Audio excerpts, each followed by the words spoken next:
Well, thousands of active duty military service members could soon be cut out of a job if they don't get vaccinated. My next guest serves in the U.S. Army Reserve. He's a lawyer. He's also the current Lieutenant Governor of Arkansas, my home state. And he says that COVID vaccine mandates in the military or the private sector are just plain un-American and another example of federal overreach by the Biden administration. Joining us here tonight, would you please give a warm welcome to a good friend and a great Lieutenant Governor who's going to be the next Attorney General of Arkansas, Lieutenant Governor Tim Griffin. Governor, good to have you here. Thank you. I got so many things I want to talk about with you because you have such background that makes you the perfect guest. But let's start in the military.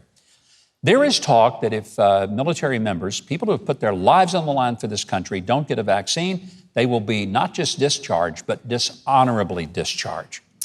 Well, I think the broader issue is what's happening with the Biden administration and talk of using executive orders to somehow force private businesses to require their employees to do it.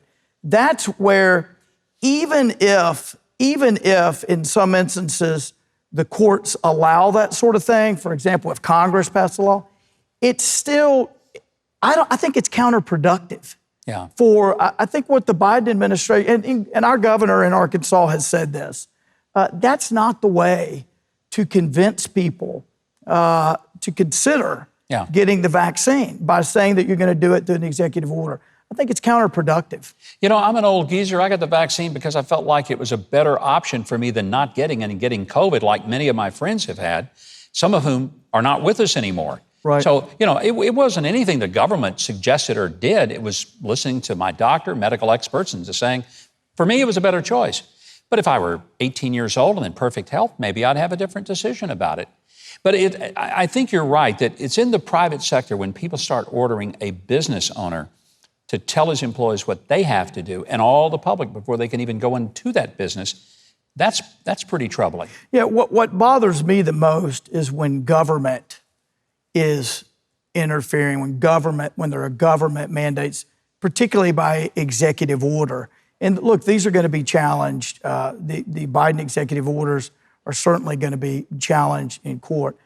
Even if they pass legal muster, again, I just don't think that's the best way to convince people when you're talking about the federal government reaching down into the states, the local level, and doing that through some executive order that didn't even pass through elected representatives. There's something that I'm very, very impressed that you're doing. It's not part of your job description. You don't have to do it as being lieutenant governor, but you're doing it, and that's working with a faith-based program to go into the prisons of Arkansas and help inmates come to know the Lord.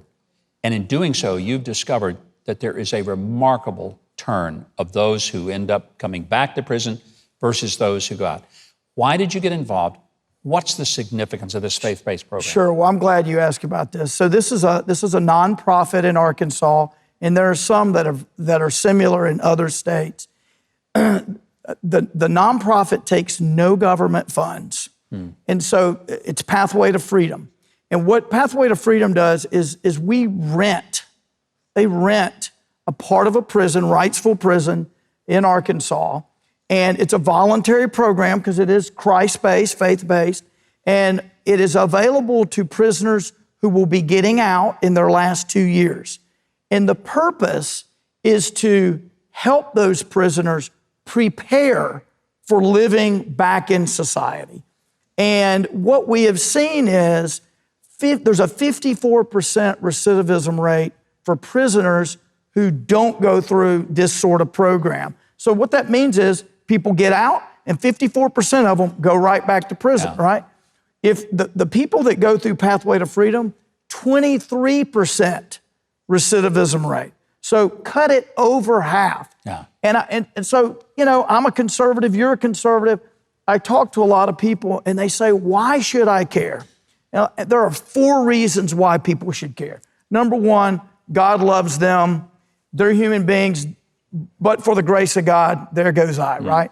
But if that doesn't appeal to you, here are the other 3 that I tell people. Number 2, those people are going to get out of prison and they're coming to a neighborhood near you. Yes, they are. You want them not just surviving, you want them thriving. You want them prospering. You want them to have a good family life. You want them to fully integrate, right? So that's number 2. Number 3, it costs a lot of money to keep putting people in prison over and over and over, right? And number 4, we've got tons of jobs that we can't fill. And you know, when I've been to the prison down there at Wrightsville, I've been down there about 3 times and worshiped with the prisoners and talked with them. One occasion I shook every hand, every participant. I think it was about 200 people. And I was talking to one guy. I said, what did you do? Not in terms of your crime, but what was your career? He said, I was a computer specialist in the Air Force. Wow. And I said, we need you. Yeah. We don't have enough STEM, science, technology, engineering, and math. We don't have enough STEM workers. We need you out there, integrated in society, working a job. So let's get you what you need in terms of addiction programs, in terms of dealing with anger, helping people with interview skills, all that, so that you can go out and prosper. So we need to do this on a bigger scale in every state, because those folks that are in there, not all of them, but most of them are getting out. Yep. And we need them rowing in the same direction as everybody else. That's a conservative argument. And in this case, there are no government funds. And that makes a whole lot more sense than paying an extraordinary amount of money to keep people in. And when they do get out, all they know how to do is commit crime. That's right. What a great idea. And I love the fact that you're not doing it because you have to. You're doing it because you want to, as a Christian believer yourself. Our thanks to Tim Griffin, Lieutenant Governor of Arkansas, for being here tonight.